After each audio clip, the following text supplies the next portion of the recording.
कक्षा 7 के सभी विद्यार्थियों के लिए आज इस वीडियो में सोशल साइंस की आपकी जो 8 ग्रेड की अभ्यास पुस्तिका है, इसका जो अध्याय 1 है उसका फुल सॉल्यूशन आज इस वीडियो में हम कंप्लीट करेंगे। बच्चों, यदि आप अच्छे से इस अध्याय को कंप्लीट करना चाहते हैं तो वीडियो में अंत तक आप बने रहें। समय कम लूंगी और पूरा अध्याय आपको अच्छे से कंप्लीट करवाऊंगी। तो बिना किसी देरी के चलिए हमारे अध्याय की ओर हम बढ़ते हैं। तो पार्ट 1 है आपका अध्याय 1 है जिसका नाम है भारत की भौगोलिक विविधता। तो सही विकल्प चुनकर आपको लिखना है। पहला प्रश्न, सन 1984 में अंतरिक्ष में जाने वाले प्रथम भारतीय अंतरिक्ष यात्री थे तो राकेश शर्मा। कौन थे? राकेश शर्मा।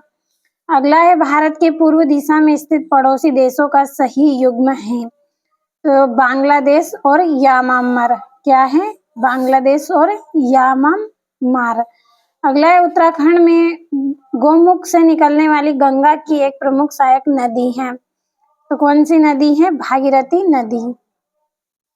अगला है, गंगा, ब्रह्मपुत्र और सिंधु नदियों को गर्मियों के मौसम में जल की प्राप्ति कहाँ से होती है? तो हिमालय के ग्लेशियर से होती है।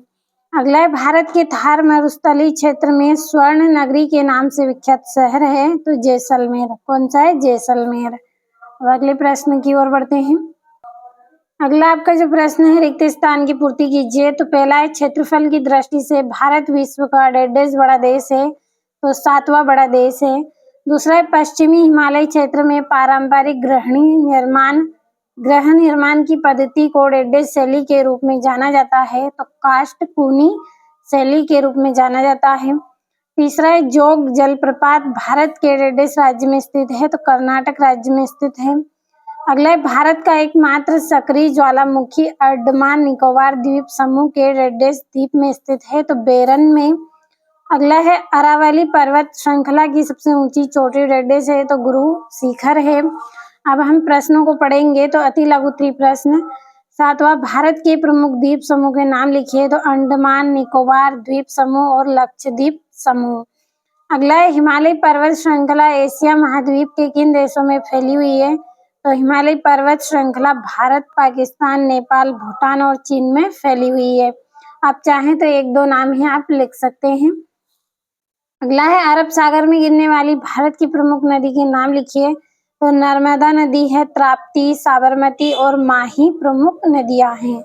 10वां, क्या कारण है कि भारत के पश्चिमी घाट की अधिकांश नदियां मुहानों का निर्माण करती है? तो पश्चिमी घाट निकलने वाली नदियां छोटी और तेज गति से बहती है तथा पश्चिमी तट का मैदान सकरा है, इसलिए वे डेल्टा के बजाय मुहाने बनाती हैं।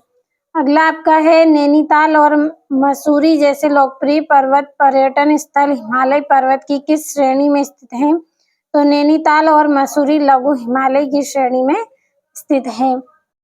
अगला है आपका, हिमालय पर्वत को एशिया का जल शिखर क्यों कहा जाता है? तो हिमालय से गंगा, यमुना, सिंधु आदि प्रमुख नदियां निकलती है, इसलिए इसे एशिया का जल शिखर कहते हैं। इससे अनेक नदियां निकली है, इसके कारण इसे नदियों का शिखर कहते हैं। अगला है, हिमालय पर्वत के निर्माण की प्रक्रिया को स्पष्ट कीजिए। तो भारतीय और यूरेशियाई प्लेटों की टक्कर से चट्टानें मुड़कर ऊपर उठी और हिमालय बना।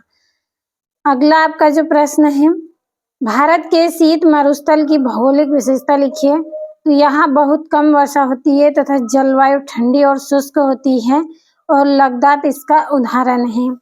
अगला है, प्रायद्वीपीय पठार से क्या तात्पर्य है? तो भारत के दक्षिण भाग में स्थित ऊंचा और विस्तृत भूभाग प्रायद्वीपीय पठार कहलाता है। तो मैं आपको यहाँ पे ज्यादा समझा नहीं रही हूँ आंसरों को, क्योंकि वीडियो आपका बहुत लॉन्ग होगा, बड़ा वीडियो बनेगा, इसलिए आपको मैं यहाँ पे केवल पढ़ के बता रही हूँ ताकि आप आंसर भर लें और अच्छे से कंप्लीट कर लें। 16वां, सेल्यूलर जेल कहाँ स्थित है? उसका नाम सुनते ही हमारा मन भय से क्यों भर जाता है? तो सेल्यूलर जेल पोर्ट ब्लेयर में है। यह स्वतंत्रता सेनानियों को कठोर यातनाएं दी जाती हैं। अब आपका दीर्घोत्तरी प्रश्न है, हिमालय की 3 प्रमुख श्रेणियों के नाम लिखते हुए उनकी विशेषता लिखिए। तो हिमाद्री, ये सबसे ऊंची और सदैव बर्फ से ढकी रहती है।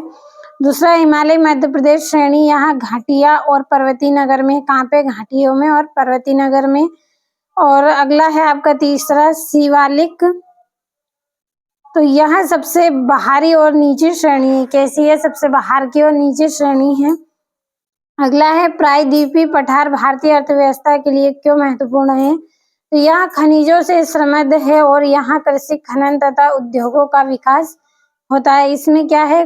खनिज पाए जाते हैं और यहाँ कृषि, खनन और उद्योग का विकास इसमें होता है। अगला है थार मरुस्थलीय क्षेत्र में जीवन यापन क्यों कठिन है? कोई 3 कारण लिखे। तो पहला है वर्षा बहुत कम होती है, दूसरा जल की कमी रहती है, वर्षा नहीं होगी तो पानी की कमी भी रहेगी, और तापमान में बहुत अधिक उतार चढ़ाव होता है। तापमान में भी क्या रहेगा? उतार चढ़ाव रहेगा। अगला आपका प्रश्न है भारत के पूर्वी तट व पश्चिमी तट में अंतर स्पष्ट कीजिए। तो पूर्वी तट और पश्चिमी तट, तो पहला है यह अधिक चौड़ा है और पश्चिमी तट कैसा रहेगा? साकरा रहेगा, यानी कि छोटा रहेगा। और दूसरा नदियों के बड़े डेल्टा मिलते हैं और इसमें डेल्टा कम मिलते हैं, और बंगाल की खाड़ी के किनारे है और यह अरब सागर के किनारे हैं। अगला है इनमें से किन्हीं 2 का वर्णन कीजिए। नर्मदा नदी, बंगाल की खाड़ी, लक्षद्वीप समूह, थार मरुस्थल, भारत का शीत मरुस्थल। तो यहाँ पे हम नर्मदा नदी के बारे में लिखेंगे।